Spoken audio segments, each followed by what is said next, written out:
صبح بدا من طلعته. امام راضی کہتے ہیں کہ سیدہ فاطمہ الزہرا رضی اللہ تعالی عنہ کے دونوں شہزادے حسنین کریمین بیمار ہو گئے تو سیدہ نے منت مانگی کہ بچوں کو شفا ہوگی تو 3 روزے رکھوں گی. شفا ہو گئی، روزے بھی رکھ لیے. اور جب مولا علی شیر خدا روزہ رکھنے کے لیے بیدار ہوئے، سیدہ فاطمہ الزہرا بیدار ہوئی تو امام حسن اور حسین بھی اٹھ گئے. 7-8 سال کی عمر. اماں جی ہم نے بھی رکھنا ہے. صبح کھجور اور دودھ سے روزہ رکھ لیا گیا. این افطاری کے وقت مولا علی کہتے ہیں فاقے چل رہے تھے، کہیں سے میں جوں لایا تھوڑے سے. سیدہ فاطمہ الزہرا نے پیس کر روٹیاں پکائیں. وہ وقت جو بڑا مشکل ہوتا ہے افطار کا، کہتے ہیں اس وقت جب کھانے کے لیے بالکل ہاتھ آگے بڑھنے لگے اور امید تھی کہ ابھی سیدنا بلال اللہ اکبر کہیں گے تو روزہ کھلے گا، لیکن ابھی چند ہی منٹ رہتے تھے کہ دروازے پر ایک فقیر نے صدا دی. کہنے لگا سارے مدینے کے دروازے کھٹکھٹا آیا ہوں، قحط ہے، فاقہ ہے. اے رسول اللہ کے خاندان والو، میں یتیم ہوں. کسی نے بتایا ہے کہ اور کوئی دروازہ کھلے نہ کھلے سیدہ کا دروازہ تیرے لیے ضرور کھلے گا. کیا یتیم کو روٹی ملے گی؟ تو حضرت مولا علی نے بچوں کی طرف دیکھا ہی تھا کہ امام حسن ساری روٹیاں جا کے دروازے پہ دے آئے. کھجور اور پانی سے افطار ہو گیا. صبح پھر کھجور اور دودھ سے روزہ رکھا. امام راضی کہتے ہیں این وہ وقت جب افطار کا ٹائم آیا تو پھر دروازے پہ کسی نے صدا دی. کہا رسول اللہ کے خاندان والوں میں مسکین ہوں، رات سے روٹی کھائی ہے، نہ صبح کھا سکا نہ دوپہر. کسی نے بتایا ہے کہ اس دروازے سے خالی کوئی نہیں جاتا. امام حسن نے پھر سارا لنگر اٹھایا اور پھر جا کے دے دیا. تیسرا دن پھر ہوا. مجھے لگتا ہے کہ جب افطار کا ٹائم آیا ہوگا نا تو یہ خود ہی سارے دروازے پہ دیکھتے ہوں گے، یہ کوئی آیا نہیں لینے والا ابھی تک. لگتا ہے کہ نظریں دروازے پہ تھیں. این افطار کے وقت 3 روٹیاں جب جوں کی پک کے آئی تو ایک بھکاری نے صدا دی. کہنے لگا میں قیدی ہوں، آج ہی قید سے رہائی ملی ہے. پہلے دن کسی کے دروازے پہ صدا ملی ہے، دی ہے روٹی ملے گی. امام حسن وہ کھانا دے کے واپس لوٹے. کھجور اور پانی سے افطار ہوا اور جیسے ہی مسجد نبوی میں تینوں باپ بیٹا نماز پڑھنے گئے تو مولا علی کہتے ہیں مجھے بتانا نہیں پڑا. رسول کریم نے میری طرف دیکھ کے فرمایا علی تیرا، فاطمہ کا، حسن اور حسین کا 3 دن والا عمل خدا کو بھی بڑا پسند آیا ہے اور محمد مصطفیٰ کو بھی بڑا پسند آیا، بڑا پسندیدہ عمل. میں کہتا ہوں کہ حضرت فاطمہ نے نا ان کی تربیت پہلے ہی کر دی تھی 3 دن بغیر افطار کے روزہ رکھنے کی. وہ ٹریننگ گھر سے ہو چکی تھی. اب میدان کربلا میں 3 دن بھوکا پیاسا رہنا ان کے لیے مشکل نہیں تھا. حضرت جناب سیدہ زینب بنت ابی رافع کہتی ہیں کہ سیدہ فاطمہ الزہرا نا ایک دن اپنے دونوں شہزادوں کو لے کے، جب حضور کی طبیعت مبارک بظاہر علیل تھی جس میں حضور کا وصال ہوا، دونوں شہزادے لے کے سیدہ فاطمہ نبی کریم کی بارگاہ میں گئی. کہنے لگی یا رسول اللہ میرے بچوں کو کچھ دیجئے. سیدہ پاک تو حضور اٹھ کے بیٹھ گئے. اس کندھے سے امام حسن کو لگایا اور اس سے امام حسین کو لگایا اور فرمایا فاطمہ یہ جو میرا حسن ہے نا اس کو میں اپنی ہیبت اور سرداری دیتا ہوں، اور فرمایا یہ جو میرا حسین ہے نا حسین کو میں اپنی جرت اور سخاوت دیتا ہوں. میرا حسین جرت مند ہوگا اور سخی ہوگا. داتا گانج بخش علی حجویری، امام الاولیاء، سید الاسفیاء، داتا صاحب کشف المعجوب میں فرماتے ہیں ایک دن نا امام حسین کے پاس ایک شخص آیا بڑی دور سے کچھ مانگنے کا، حضور کچھ دیجئے. وہ شخص کہتا ہے کہ میرا ظرف یہ تھا کہ 4-5 دینار ملیں گے. تو امام حسین فرمانے لگے تھوڑی دیر بیٹھ جا، رزق آ رہا ہے. تو امام حسین کو حکومت وقت کی طرف سے نا 5 تھیلیاں ملی جس میں ایک تھیلی میں 500 اشرفیاں تھیں. 5 تھیلیاں آئیں لیکن اس کو آنے میں نا ذرا دیر ہو گئی. وہ 5 تھیلیاں جب آئی نا تو امام حسین اس کی طرف 5 تھیلیاں بڑھا کے نا ذرا دیکھنا میری طرف غور سے، 5 تھیلیاں بڑھا کے نا تو فرمانے لگے میاں جتنا تجھے انتظار کرایا نا اتنی ہم تیری حاجت پوری نہیں کر سکے. تو یہ نہ محسوس کرنا کہ حسین کے دروازے پہ بیٹھا بھی رہا ہوں تو ملا کیا ہے، یہ نہ محسوس کرنا. وہ شخص کہتا ہے جب میں نے وہ تھیلیاں کھولی اور پھر میری نظر امام حسین پہ پڑی تو میرے اندر سے آواز آئی، اگر حسین ابن علی اتنے سخی ہیں تو محمد عربی کتنے سخی ہو۔ اگر یہ معیار ان کا ہے، ان کا یہ معیار ہے، اور خود بھیک دیں، خود ہی کہیں منگتے کا بھلا ہو، خود کہنے لگے جتنا انتظار کرایا ہے اتنی تیری مدد کر سکے۔ یہ سخاوت کا معیار تھا، یہ طریقہ تھا۔ ایک دفعہ سیدنا امام حسین رضی اللہ تعالیٰ عنہ کے گھر کے اندر 5000 دینار آئے۔ مسجد میں تھے، آپ کو 5000 دینار ملے تو امام زین العابدین کہتے ہیں کہ مسجد سے لے کر گھر آنے تک امام حسین نے 5 کے 5000 اللہ کے رستے میں خیرات کر دی۔ فرماتے میں نے کہا ابا جی 5 دینار کی گھر میں ضرورت تھی، مالاں والے سخی نہیں ہوندے تے سخیاں کل مال نہیں ہوندا، ایتھے اوتھے دوویں جہانی سخی کنگال نہیں ہوندا۔ کہا ابا جی 5 دینار کی گھر میں ضرورت تھی، تو کہتے ہیں مجھے فرمانے لگے بیٹا یہ جن کو میں نے دیا ہے نا یہ گھر کے لیے ہی دیا ہے، یہ گھر کے لیے ہی دیا ہے، جن کو دیا ہے تمہارا کیا خیال ہے یہ باہر خرچ ہوا ہے، یہ گھر کے لیے ہی ہے۔ اس لیے کہ جب انسان دوسروں پر شفقت کرتا ہے تو اللہ اس کے گھر پہ رحمت فرماتا ہے۔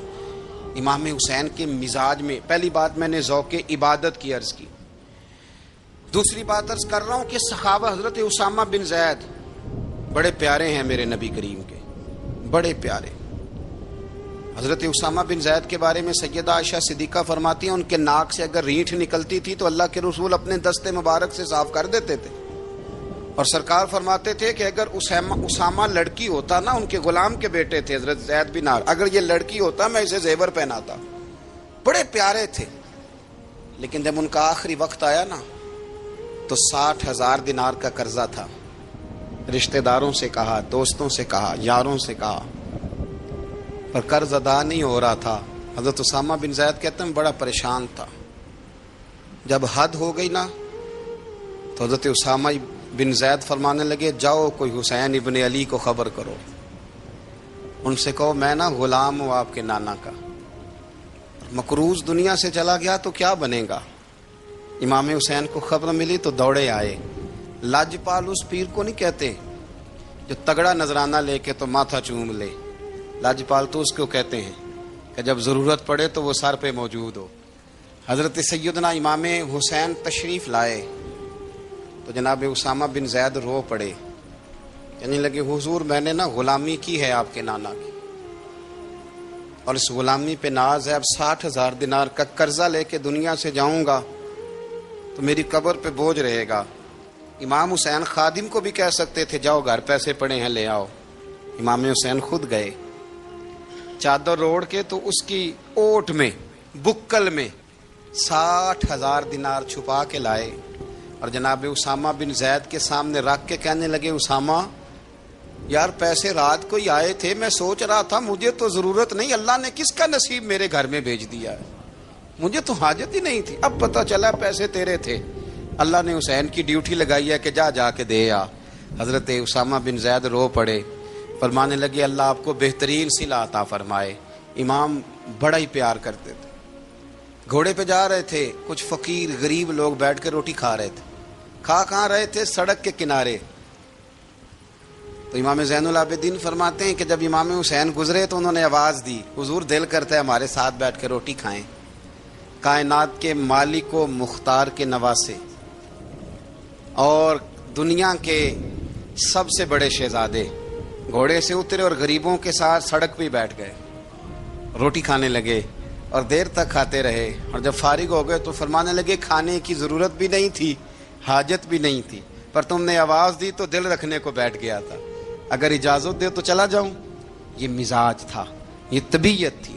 آپ کے ایک بھائی ہیں چھوٹے، حضرت محمد بن حنفیہ نام ہے، حضرت مولا علی شیر خدا رضی اللہ تعالیٰ عنہ کی دوسری بیوی سے۔ ایک دن حضرت امام حسین ان کے گھر میں بیٹھے تھے تو کسی بات میں نا اختلاف رائے ہو گیا، تو امام علی مقام ناراض ہو گئے، فرمایا آج کے بعد تیرے گھر نہیں آؤں گا، رومال اٹھایا چلے گئے۔ لوگوں نے حضرت محمد بن حنفیہ رضی اللہ تعالیٰ عنہ سے کہا حسین تو ناراض ہو گئے، کبھی نہیں آئیں گے۔ آپ فرمانے لگے بھائی تمہارا ہے کہ میرا؟ جی بھائی تو آپ کے ہیں۔ فرمایا اگر کہو تو چند منٹوں میں حسین واپس آئے۔ جناب ناراضگی ہو گئی ہے۔ فرمایا ناراضگی ہوئی ہے پر میں اس کے دل کی نرمی کو تو جانتا ہوں نا، اس کے مزاج کے اندر جو محبت ہے اس سے تو ابھی آئے. کہا جناب وہ کیسے؟ فرمانے لگے دیکھنا ذرا. تو امام حسین نے خط لکھا. حضرت محمد بن حنفیہ نے رکا لکھا. کہنے لگے حسین میرے باپ کا نام بھی علی ہے اور آپ کے باپ کا نام بھی علی ہے، پر ایک فضیلت ایسی ہے جس میں میں آپ کا مقابلہ نہیں کر سکتا، وہ یہ ہے کہ آپ سیدہ فاطمہ الزہرا کے لال ہیں، اب محمد مصطفیٰ علیہ السلام کے نواسے ہیں. کہنے لگے بھائی جان آپ نے نانا جان کی وہ حدیث تو سنی ہوگی کہ دو لوگ ناراض ہو جائیں تو جو صلح پہلے کرے جنت میں پہلے جائے گا. فرمانے لگے دل میرا کر رہا تھا کہ پہلے صلح کر لوں، لیکن پھر بڑے بھائی کو پشت کروں گا جنت میں جاتے ہوئے، یہ بھی تو بے ادبی ہے نا. اب خط میں نے لکھ دیا ہے، آپ کا جو ارادہ ہو. امام حسین نے خط پڑھا تو آنکھوں میں آنسو آ گئے. پھر سے رومال اٹھایا. بچے پوچھنے لگے کہاں جا رہے ہیں؟ کہا بھائی کے گھر جا رہا ہوں. کہا آپ تو ناراض تھے. فرمایا تھا ناراض پر ہے تو میرا بھائی نا. ہو گئی بات ختم. بڑی دل میں نرمی، طبیعت میں سوز، لہجے میں گداز. حضرت امیر معاویہ رضی اللہ تعالیٰ عنہ نے ایک شخص کو بھیجا مدینہ منورہ شام سے. تو اس نے کہا میں نے امام حسین سے ملنا ہے، تعارف کیا ہے؟ جناب امیر معاویہ فرمانے لگے مسجد نبوی میں جانا جس کے گرد لوگ سب سے زیادہ ادب سے بیٹھے ہوں اور جس کی باتیں سب سے زیادہ میٹھی ہوں اور جس کی نظریں سب سے زیادہ جھکی ہوں اور جس کے چہرے پر تمہیں سب سے زیادہ وقار نظر آئے وہی علی کے بیٹے حسین ہوں گے. جو سب سے زیادہ تمہیں وہاں ماحول کے اندر جو شخص نظر آئے پوچھنے کی ضرورت نہیں پڑے گی. وہ شخص کہتا میں مدینے آیا تو میں نے واقعی ایک شخص کو دیکھا، شہد کے گرد مکھیوں کا اتنا ہجوم نہیں ہوتا جتنا امام حسین کے گرد رسول اللہ کے غلاموں کا ہجوم تھا، لیکن نظریں جھکی ہوئی، باتیں میٹھی، لہجہ گداز گداز، لفظوں میں رانائی. اور لوگ کئی باتیں پوچھتے تو علی کے صاحبزادے ایک کا جملہ بولتے تو لگتا یہ کہ وہ جملہ سیدھا دل میں اترتا چلا جاتا ہے. امام علی مقام کے کردار میں نا کچھ باتیں بڑی زیادہ تھیں، بہت زیادہ تھیں، بڑا حسن تھا. ایک بات تو یہ تھی امام حسین رضی اللہ تعالیٰ عنہ کا علم و فضل بڑا کمال کا تھا. ایک دفعہ صحابہ میں مسئلہ بن گیا کہ بچہ پیدا ہوتا ہے تو اس کا وظیفہ کیسے لگانا ہے. امام حسین کا علم و فضل بتا رہا ہوں، علم و فضل. تو بات بڑی پیچیدہ ہو گئی. حضرت عبداللہ ابن زبیر کے پاس لوگ آئے، کہنے لگے کہ آپ بڑے صاحب علم و فضل ہیں، آپ نے حضور علیہ الصلوۃ والسلام کے ساتھ وقت گزارا ہے، تو مسئلے کو حل کریں کہ بچہ پیدا ہونے کے بعد حکومت اگر وظیفہ لگائے گی تو کب لگائے گی. جب بحث طول پکڑ گئی، مسئلہ حل نہیں ہوتا تھا، تو حضرت عبداللہ ابن زبیر کہنے لگے ہم سے نہیں حل ہوگا. ایک بندہ ہے جس کے سینے میں رسول اللہ صلی اللہ تعالی علیہ وسلم کے نور نبوت کا فیضان ہے، وہ یہ مسئلہ حل کریں گے. تو کہا وہ کون سے؟ آپ فرمانے لگے جب ہم سے مسائل حل نہیں ہوتے تو ہم ان کے علم سے فائدہ اٹھاتے ہیں. کہا کون ہے؟ کہا جناب امام حسین. تو لوگ حضرت امام حسین کے پاس گئے کہ حضرت یہ ایک مسئلہ الجھ گیا ہے کہ بچہ پیدا ہو تو وظیفہ کب لگانا ہے. فرمایا الجھنے والی بات ہی کوئی نہیں، پیدا ہونے کے بعد جب وہ پہلی دفعہ آواز نکالے تو اس کا وظیفہ لگا دو. اس کا مطلب یہ ہے کہ وہ دنیا میں آ گیا ہے، اس نے اپنے آنے کا اظہار کر دیا ہے، اعلان کر دیا ہے، اب اس کا وظیفہ لگا دو. تو اس پر پھر صحابہ کا اتفاق ہو گیا. امام حسین کے علم سے، فضل سے لوگ فیض اٹھاتے تھے. حضرت سیدنا امام حسین کی شہادت کے بعد حضرت عبداللہ ابن زبیر رضی اللہ تعالیٰ عنہ نے قاتلان حسین سے خطاب کیا اور فرمانے لگے اللہ کی قسم تم نے اس شخص کو شہید کیا ہے جو راتوں کو لمبے لمبے قیام کرتا تھا، اور تم نے اس شخص کو شہید کیا ہے جس سے میں دن میں جب بھی ملتا تھا تو وہ روزے سے ہوتا تھا. تم نے اس شخص کو شہید کیا جو قائم اللیل تھا، صائم الدہر تھا، اس شخص کو تم نے شہید کیا. آپ کو پتہ ہے کہ میدان کربلا میں جب 9 محرم کو ابن سعد نے امام حسین سے کہا کہ جنگ کرو، اگر یزید کی بیعت نہیں کرنی، تو امام حسین نے فرمایا ایک رات کی مہلت دے دو، ایک رات کی مہلت دے دو. حضرت امام زین العابدین کہتے ہیں میں نے اپنے والد گرامی سے عرض کی کہ ابا جی آپ جہاد سے دور جانے والے تو ہیں نہیں، آپ تو جہاد سے پیار کرنے والے، اور یہ بھی پتہ ہے مجھے کہ یہ جنگ اب ہو کے رہے گی، تو ایک رات کی مہلت لینے کا معنی کیا ہے؟ بھئی کل بھی لڑنا ہے اور رات بھی لڑنا ہے، تو ابا جی ایک رات کی مہلت. تو سیدنا امام حسین رضی اللہ تعالیٰ عنہ فرمانے لگے بیٹا رات کی مہلت اس لیے لی ہے کہ میں آج رات کھل کے اپنے رب کی عبادت کر لوں، میں استغفار کر لوں، میں لمبے سجدے کروں۔ اور کہا زین العابدین تو جانتا ہے نا کہ مجھے نماز سے، تلاوت سے، دعا سے اور استغفار سے بڑا پیار ہے۔ رسول کریم علیہ السلام نے فرمایا، جامع ترمذی میں موجود ہے، فرمایا میں جا رہا ہوں پر تمہیں دو بڑی بھاری بڑی وزنی چیزیں دے کے جا رہا ہوں۔ صحیح ستہ کی روایت، دو وزنی چیزیں تمہارے بیچ چھوڑ کے جا رہا ہوں، اگر ان کو تھام کے رہو گے تو کبھی گمراہی تمہارے پاس نہیں آئے گی۔ یا رسول اللہ وہ کون کون سی؟ فرمایا ایک اللہ کی کتاب دے کے جا رہا ہوں اور دوسرا اپنا خاندان دے کے جا رہا ہوں۔ اگر اہل بیت نبوت کو تھامے رہو گے، ہمارے بزرگوں نے لکھا ہے کہ یہ جو حضور نے کتاب اللہ اور پھر اپنی اہل بیت کا تذکرہ فرمایا تو اس کا مطلب یہ ہے کہ تھیوری دیکھنی ہوئی تو قرآن دیکھنا، اور پریکٹیکل دیکھنا ہوا تو علی اور فاطمہ کو دیکھنا، حسن اور حسین کو دیکھنا، ان کو دیکھنا۔ نبی کریم علیہ الصلوۃ والسلام کے اہل بیت مینارہ نور ہیں، ان کی محبت، ان کا پیار کیوں بھلا؟ اس لیے کہ یہ وہ خوبصورت لوگ ہیں جن کو خود میرے نبی پاک نے تراشا ہے۔ ان کی سیرت میں جتنے رنگ ہیں وہ رسول کریم نے خود بھرے ہیں۔ ان کی ایک ایک بات کا خیال نبی پاک نے رکھا ہے۔ حضور نے از خود انہیں اپنی صحبت عطا کی ہے۔ زیادہ دور نہیں تھا سیدہ فاطمہ کا گھر، مسجد نبوی کے ساتھ تھا۔ اللہ کے رسول دن میں 2 دفعہ جایا کرتے تھے، پھر بھی کبھی کبھی فرماتے فاطمہ میرا دل کرتا ہے آج میں رات تیرے گھر میں قیام کروں۔ تو سیدہ فاطمہ الزہرا فرماتی ہیں کہ آمنہ کے لال اس طرح بھی میرے گھر میں قیام کرتے تھے کہ حضور چارپائی پہ لیٹتے تھے تو ایک کندھے پہ امام حسن کا سر ہوتا تھا اور دوسرے پہ امام حسین کا سر اقدس ہوتا تھا۔ اور فرماتی ہیں رات کو کبھی حسنین کریمین دودھ مانگتے تو میں اٹھتی دودھ دینے کے لیے، تو حضور فرماتے لیٹ جاؤ آج میرے ساتھ سوئے ہیں تو دودھ بھی میں ہی پلاؤں گا۔ تو محبوب اٹھتے ان کے لیے دودھ لاتے برتن سے نکال کے۔ حضور نے انہیں وقت دیا اور پھر ان کی چھوٹی چھوٹی چیزوں کا خیال رکھا۔ صحیح بخاری میں موجود ہے، تربیت پر توجہ دی۔ امام حسین تشریف لائے، ابھی عمر مبارک 7 سال کے قریب تھی۔ مسجد نبوی میں صدقے کی کھجوروں کا ڈھیر لگا ہوا تھا۔ چھوٹا بچہ جو ہوتا ہے نابالغ، اس پر شریعت کے احکامات نہیں آتے۔ صدقے کی کھجوروں کا ڈھیر تھا مسجد نبوی میں۔ یہ تربیت ہے، یہ ٹریننگ ہے جو اللہ کے محبوب نے خود انہیں عطا فرمائی۔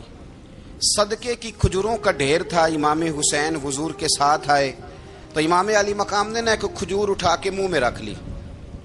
شارحین نے لکھا ہے لگتا یہ ہے کہ کئی دنوں کی بھوک تھی، کیونکہ یہ فاقہ اہل بیت کا بڑا محبوب ہے۔ مجبور نہیں تھے، وہ تو خزانوں کے مالک تھے، پر غریبوں سے محبت کی وجہ سے فاقے کیا کرتے تھے۔ یہ ان کی پسند ہے فاقہ کرنا۔ تو ایک کھجور امام علی مقام نے رکھ لی تو اللہ کے رسول نے گلے میں انگلی ڈال کے نکال دی تو فرمایا حسین یہ صدقہ ہے، یہ میری اہل بیت کے لیے درست نہیں ہے۔ حضور نے خود تربیت کی۔ اور پھر سیدہ فاطمہ الزہرا نے اپنے بچوں کو تراشا، ان پر محنت کی۔ میں اکثر گزارش کرتا ہوں دوستوں سے، میں کہتا ہوں کربلا کا واقعہ کوئی حادثاتی نہیں ہے، اس کے پیچھے پوری ایک لاجک ہے، اس کے پیچھے پورا ایک فلسفہ ہے۔ ایسے ہی کوئی آدمی 3 دن بھوکا پیاسا رہ سکتا ہے؟ کسی آدمی کو صبح اس نے کھانا کھایا اور شام تک کھانا نہ ملے تو ٹانگیں کانپتی ہیں۔ رمضان المبارک میں عبادت کی نیت سے روزہ رکھنے والے بھی شام کو بڑے پریشان ہو جاتے، اور مسلسل 3 دن کھانا نہ کھایا جائے اور پانی نہ پیا جائے، اور حال یہ ہے کہ وہی آدمی تلوار لے کے میدان میں نکلے اور اس کی حالت یہ ہو کہ لوگ اس کے آگے دوڑنا شروع کر دیں، ہزاروں کی فوجیں تاب نہ لا سکیں۔ علی کا گھر بھی وہ گھر ہے کہ جس گھر کا ہر ایک بچہ جسے دیکھو وہی شیر خدا معلوم ہوتا ہے۔ یہ کوئی آسان ہے؟ اس کے پیچھے پوری ایک اس کے پیچھے فلسفہ ہے۔ امام راضی کی تفسیر کبیر دیکھیے گا، حضرت امام حسین کی وہ شخصیت تھی کہ مشکات میں حدیث ہے، نبی پاک صلی اللہ تعالی علیہ وسلم کی چچی جناب ام فضل صبح صبح گھبرائی حضور کی بارگاہ میں آئیں، عرض کی یا رسول اللہ صلی اللہ علیہ وسلم آج میں نے عجیب خواب دیکھا ہے، میں ڈر گئی ہوں۔ حضور نے فرمایا چچی کیا دیکھا؟ عرض کی حضور میں نے دیکھا ہے کہ آپ کے وجود کا گوشت کا ایک ٹکڑا کٹ کے میری جھولی میں آ گیا ہے۔ حضور یہ کیا ہے؟ تو محبوب خواب سن کے مسکرائے، فرمایا چچی یہ پریشانی والا خواب نہیں، یہ تو خوشی والا خواب ہے۔ اللہ فاطمہ کو بیٹا عطا کرے گا اور وہ تیری گود میں کھیلا کرے گا۔ چونکہ وہ میرے وجود کا ٹکڑا ہوگا لہذا خواب تجھے یہ آئی ہے. تو امام حسین پیدا ہوئے, امام حسن کی عمر ابھی 11 مہینے تھی. تو نبی پاک نے امام حسین کو جناب ام فضل اپنی چچی کی گود میں دے دیا کہ فاطمہ کے لیے دونوں بچے سنبھالنا مشکل ہوگا. وہ خواب اس طرح پوری ہوئی. امام حسین سے حضور نے بڑا پیار کیا, بڑی محبت فرمائی نبی پاک سے. کچھ حدیثیں میں نے جمعے میں عرض کی تھیں. حضرت ابو ہریرہ رضی اللہ تعالیٰ عنہ کہتے ہیں یہ واحد بچہ تھا حضور کے گھرانے کا کہ میں نے دیکھا کہ نبی پاک صلی اللہ علیہ وسلم بیٹھے تھے تو یہ حضور سے کہہ رہے ہیں, نبی پاک سے, کہ نانا جی اٹھ کے کھڑے ہو. کہتے ہیں حضور کھڑے ہو گئے تو کہنے لگے میں نے آپ کے برابر جانا ہے.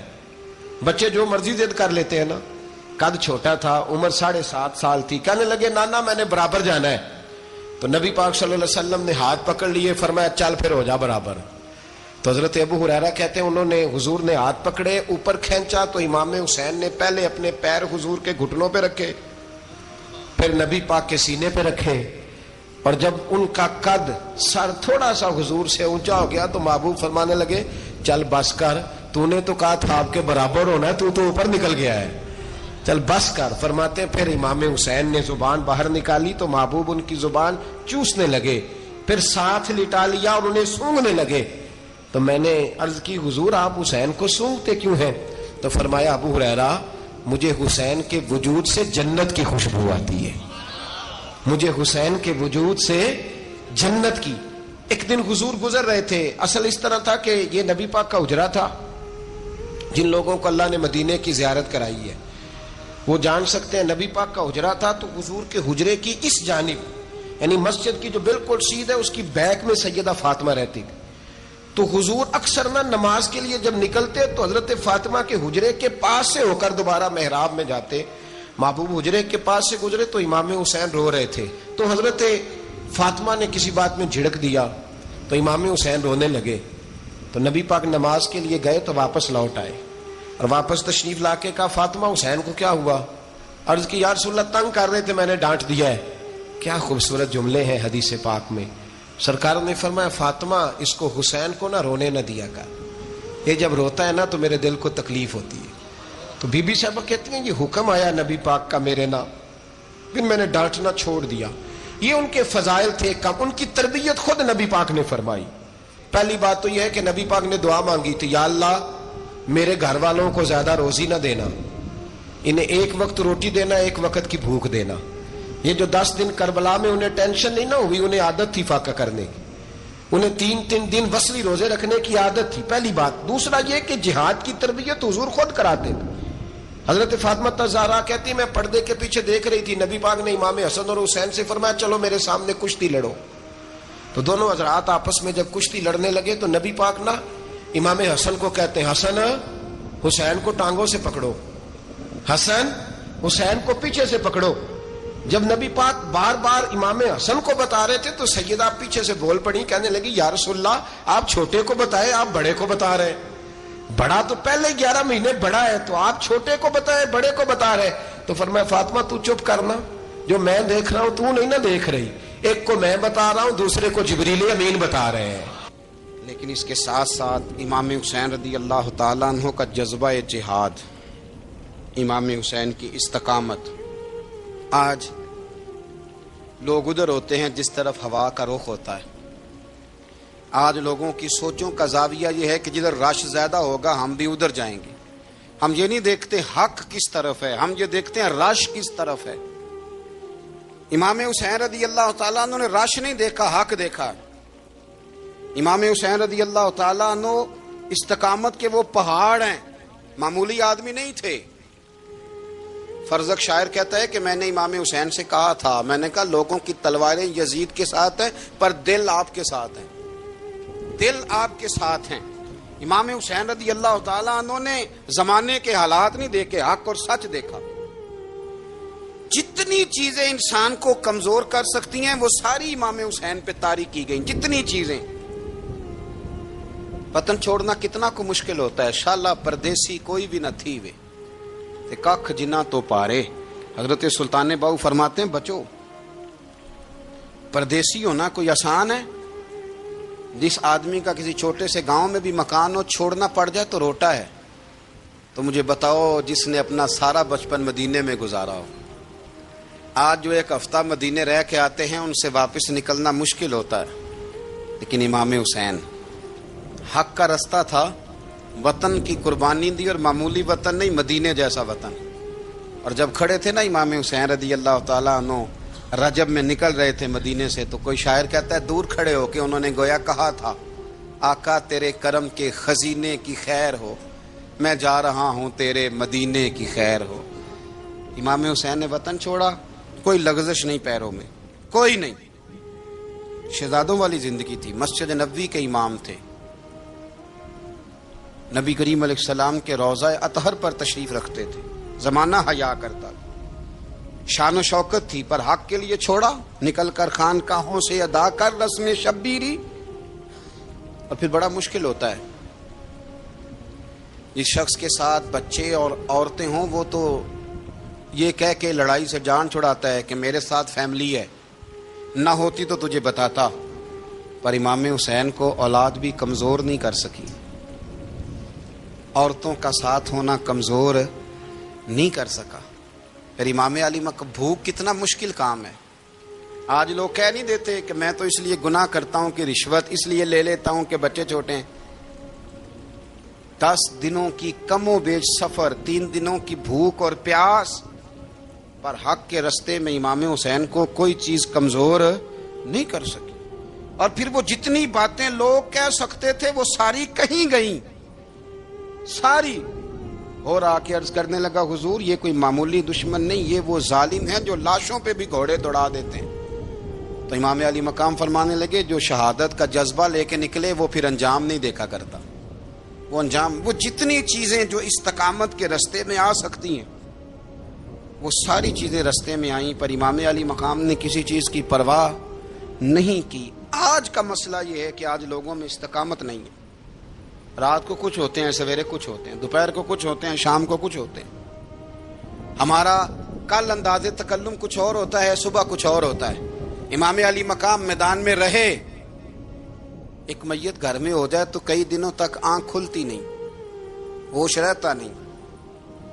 سب سے زیادہ مصائب امام حسین نے دیکھے، سب سے زیادہ. اور گھوڑے پر بیٹھنے سے پہلے پہلے ساری تکلیفیں آپ دیکھ چکے تھے. باپ کا جنازہ اٹھانا آسان ہوتا ہے، بیٹے کا جنازہ اٹھانا بڑا مشکل ہوتا ہے. پر امام حسین نے بیٹوں کے جنازے اٹھائے. حضرت علی اصغر کی لاش کو امام حسین نے اپنے دست مبارک سے دفن کیا. اور جناب علی اکبر کی میت کو جب آپ اٹھا کے لا رہے تھے تو سیدہ زینب فرماتی ہیں کہ مجھے یوں کبھی لگتا تھا حسین کا قد بڑا ہے اور کبھی لگتا تھا علی اکبر کا قد بڑا ہے. اور فرماتی ہیں کہ پھر حضرت قاسم بن حسن کو بھی وہ اٹھا کے لائے، اور جناب عباس کے وجود سے الگ ہونے والے بازو انہوں نے لا کے حضرت عباس کے وجود کے ساتھ بھی رکھے. انہوں نے یہ سارا منظر دیکھا. لیکن جب حسین ابن علی اپنی دفعہ گھوڑے پہ سوار ہوئے تو لگتا یہ تھا کہ ان سے زیادہ بہادر کوئی نہیں. ایک جملہ بھی یزیدی فوج کے سامنے امام حسین نے کمزور نہیں کہا، ایک جملہ بھی، ایک فکرہ بھی کچا نہیں بولا، کہیں بھی کوئی منت نہیں کی، کسی جگہ بھی ان کے پائے استقلال میں کوئی لغزش نہیں آئی. جب لوگوں کو پتہ چل جائے کہ اب سامنے موت ہی موت ہے، سوائے اس کے چارہ کچھ بھی نہیں، تو بہت سا جو رخصت اور اجازت تو دین بھی دیتا ہے. پر امام حسین کسی جگہ کسی رخصت پر عمل کرتے نظر نہیں آتے. ڈٹ کے بات کی، ڈٹ کے. اور پھر جب میدان میں نکلے، اللہ اکبر، تو ابن سعد کہنے لگا کہ اگر 2 کر کے ایک کر کے جاؤ گے تو یہ 45,000 کا لشکر سارا حسین کاٹ ڈالے گا. یک بارگی حملہ کرو گے تو بات. اتنی استقامت، اتنا. آج تو لوگ ڈپریشن کے مریض ہیں، آج تو لوگ ٹینشن کے مریض ہیں. ہر دوسری بات میں لوگ کہتے ہیں وہ بڑا، پر کس بات سے؟ مطلب کیا آپ نے زندگی میں صرف جاب نہیں مل رہی، صرف بیماری آ گئی، صرف خرچہ نہیں گھر میں بڑا کس بات کا ڈپریشن؟ امام حسین کی زندگی بتلاتی ہے کہ وہ لوگ بھی کوئی دنیا میں کمال حاصل کر سکتے ہیں جو چھوٹی چھوٹی بات پہ روتے ہیں. مال بھی ہے، جوانی بھی ہے، گھر بھی ہے، مکان بھی ہے، بچے بھی ہیں، عزت بھی ہے، صرف پیسے نہیں. اور انسان ہے کہ آنکھیں نہیں کھل رہی، وہ سمجھتا ہے میں کسی کام کا ہی، فقط پیسے نہیں بس. او خدا کے بندو، امام علی مقام نے فرمایا سارا کچھ لٹا کے بھی جو میدان میں کھڑا رہے اسے حسین ابن علی کہا جاتا ہے، اسے حسین ابن علی کہا جاتا ہے۔ حسین ابن علی کی شان رفت کوئی کیا جانے، حسن جانے، علی جانے، نبی جانے، خدا جانے، کون جانے امام علی مقام کا معیار۔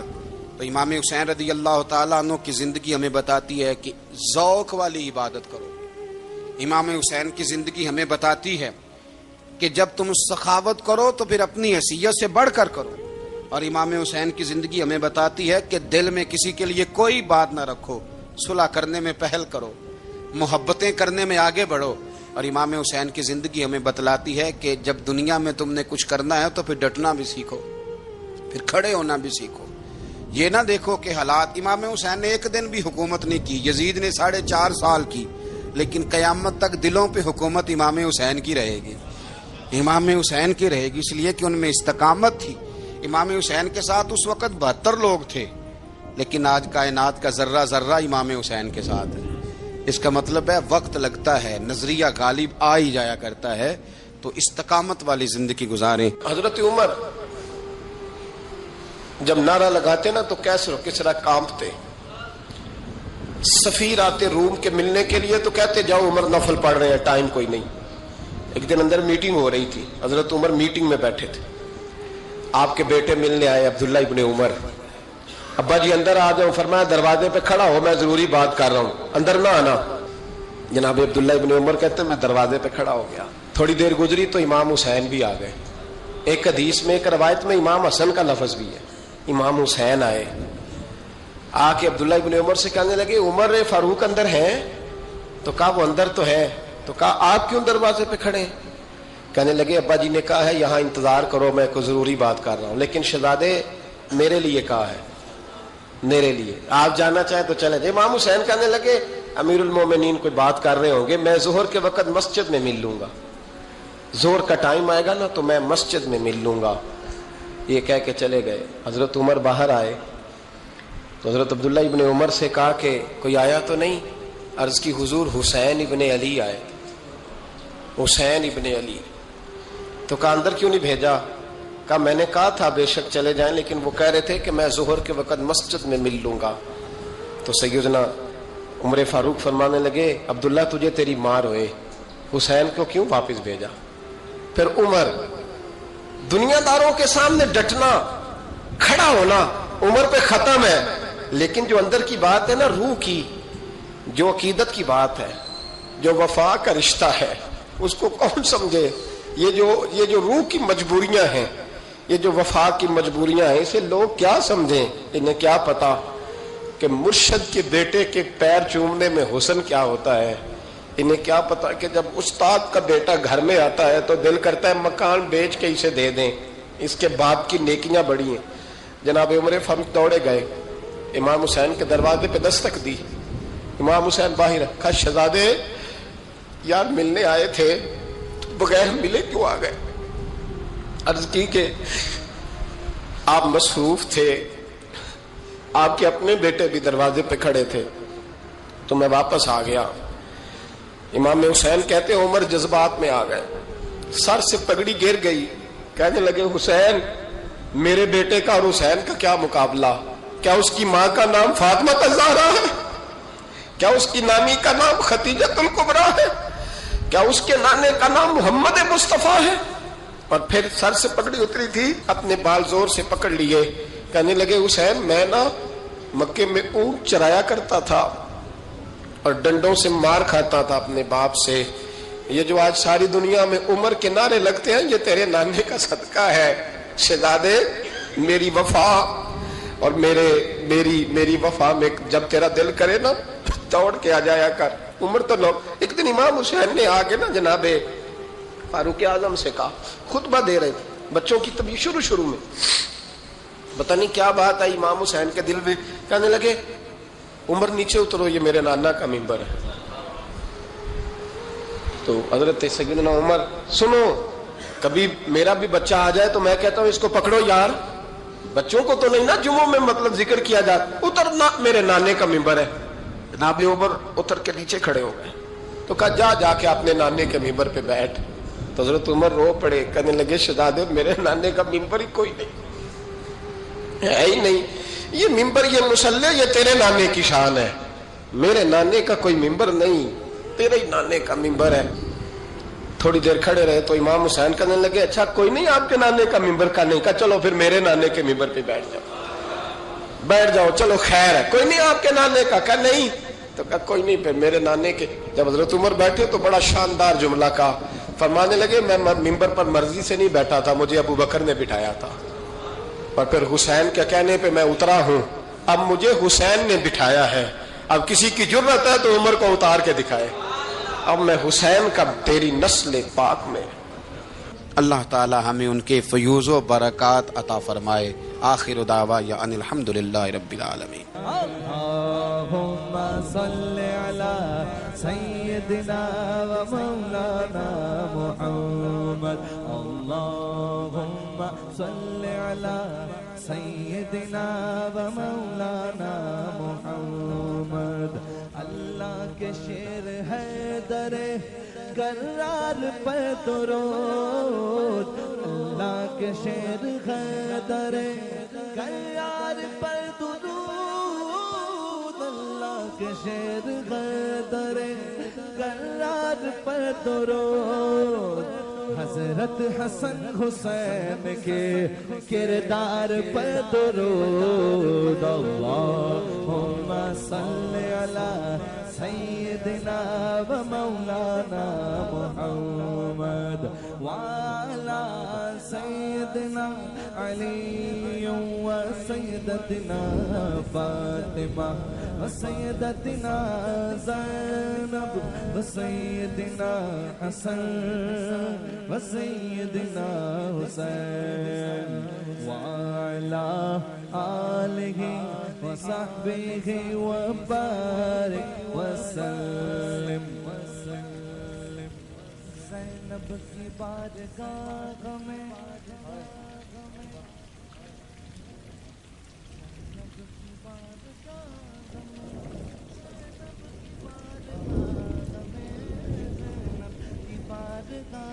میں سلام نیاز ہے، زینب کی بارگاہ میں سلام نیاز ہے، جو مرتضیٰ کی لاڈلی زہرا کا ناز ہے۔ اللہم صلی علی سیدنا و مولانا محمد وعلی سیدنا علی و سیدتنا فاطمہ و سیدتنا زینب و سیدنا حسن و سیدنا حسین۔